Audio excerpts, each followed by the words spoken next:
नमस्कार हरि प्रेमियों, आपका हमारे YouTube चैनल में स्वागत है। सभी दर्शकों को हमारी ओर से जय श्री कृष्ण। हरि प्रेमियों, कैसे हैं आप? उम्मीद है आप सब अच्छे होंगे। आइए आज का प्रसंग शुरू करते हैं। आज का प्रसंग है सोमवार व्रत कथा, जो पौराणिक है। हरि प्रेमियों, उससे पहले अगर आप हमारे चैनल पर नए हैं तो प्लीज चैनल को सब्सक्राइब जरूर कर लीजिए और बेल आइकॉन को जरूर दबा लीजिए ताकि आप तक हमारे सारे नोटिफिकेशन पहुंच सके। हरि प्रेमियों, आपका एक भी सब्सक्राइब हमारे लिए बेहद मायने रखता है। आइए भगवान शिव की ये सोमवार व्रत कथा जानते हैं। हरि प्रेमियों, कई बार हमारा शरीर रोग से युक्त हो जाता है, बीमार हो जाते हैं हम, जिससे हम व्रत उपवास नहीं रख सकते। लेकिन घबराने की कोई बात नहीं है, क्योंकि मन में भाव होना चाहिए। अगर आप व्रत उपवास नहीं रख सकते हैं तो सोमवार की व्रत कथा जरूर सुन लीजिए, मन में श्रद्धा और भाव करके। हरि प्रेमियों, सोमवार का दिन भगवान शिव को समर्पित होता है। इस दिन पूजा पाठ करने से भगवान शिव बहुत प्रसन्न होते हैं और लोग आज के दिन व्रत भी रखते हैं। इस व्रत में भक्त भगवान शिव और माँ पार्वती की पूजा करते हैं। भोलेनाथ की पूजा अर्चना के बाद व्रत कथा सुनते हैं और अपने उपवास को सार्थक बनाते हैं। हरि प्रेमियों, कथा इस प्रकार है। एक समय की बात है, किसी नगर में एक साहूकार रहता था। उसके घर में बहुत धन धान्य था, धन की कोई कमी नहीं थी, परंतु उसके घर कोई संतान नहीं थी। संतान न होने के कारण वह साहूकार बहुत दुखी रहता था। संतान प्राप्ति के लिए वह हर सोमवार का व्रत रखता था। वह पूरी श्रद्धा और प्रेम के साथ हर सोमवार को भगवान शिव के मंदिर में जाता और भगवान शिव और माँ पार्वती की पूजा अर्चना करता था। उसकी भक्ति से माँ पार्वती एक दिन खुश होकर भगवान शिव से बोली, स्वामी, इस साहूकार की मनोकामना को आप पूर्ण कर दीजिए। इस पर भगवान शिव ने कहा, हे पार्वती, इस संसार में हर प्राणी को उसके कर्मों का फल जरूर मिलता है। जिसके भाग्य में जो होता है वही उसे भोगना पड़ता है। लेकिन माँ पार्वती ने साहूकार की भक्ति से खुश होकर उसका मान रखने के लिए भगवान शिव से फिर से इच्छा जताई कि आप उसकी मनोकामना को पूर्ण कर दीजिए। भगवान शिव ने माँ के आग्रह पर साहूकार को पुत्र रत्न की प्राप्ति का वरदान तो दे दिया, साथ ही यह भी बोल दिया कि उसके बच्चे की आयु केवल 12 वर्ष की ही होगी।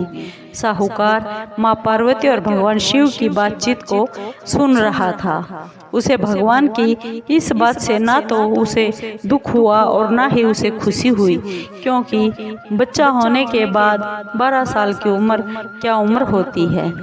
वह फिर 12 साल बाद चला जाएगा, उसकी क्या खुशी। वह हमेशा की तरह भगवान शिव की पूजा अर्चना करता रहा। कुछ समय बीत जाने के बाद साहूकार के घर में एक बेटे का जन्म हुआ। जब उस बालक की उम्र 11 साल की हुई तो उसे पढ़ाई के लिए काशी जी में भेज दिया गया। साहूकार ने अपने पुत्र के मामा को बहुत सारा धन देकर उसे काशी जी विद्या प्राप्ति के लिए ले जाने के लिए कह दिया। साथ ही रास्ते में यज्ञ करते हुए जाने का उन्हें आश्वासन भी दे दिया कि यज्ञ करते चले जाना। साथ ही यज्ञ स्थल पर ब्राह्मणों को भोजन कराने और उनको दक्षिणा देने के लिए भी कहा। दोनों मामा भांजे साहूकार के निर्देश के अनुसार यज्ञ करते हुए और ब्राह्मणों को दान दक्षिणा देते हुए बनारस यानी काशी जी की ओर चल पड़े। रात में एक नगर जहाँ पर किसी राजा की बेटी का विवाह था, लेकिन उस राजकुमार से उसका विवाह होने वाला था, वह आंख से काना था।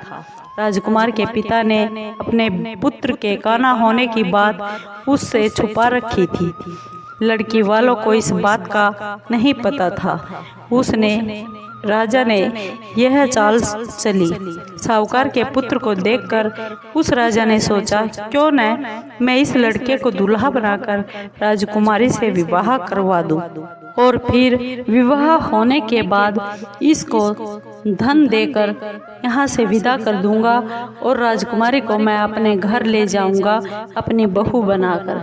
इस तरह वह साहूकार के लड़के को दूल्हे के कपड़े पहनाकर राजकुमारी से विवाह करवा दिया। लेकिन साहूकार का पुत्र बहुत ही ईमानदार था। उसे यह बात बिल्कुल भी अच्छी नहीं लगी।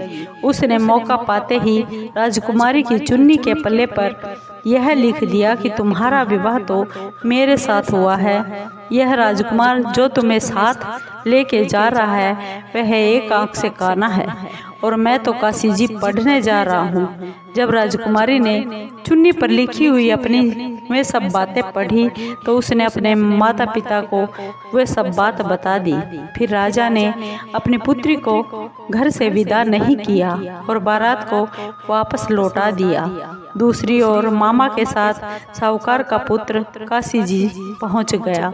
वहां जाकर उन्होंने यज्ञ किए। जब लड़के की आयु 12 साल की हो गई तो उस दिन उन्होंने यज्ञ किया। लड़के ने इस दौरान अपने मामा से कहा, मामा मेरी तबीयत कुछ ठीक नहीं लग रही है। मामा ने उसे अंदर जाकर सोने के लिए बोल दिया। कहा कि तुम अंदर जाकर आराम कर लो, सो जाओ, ठीक हो जाओगे।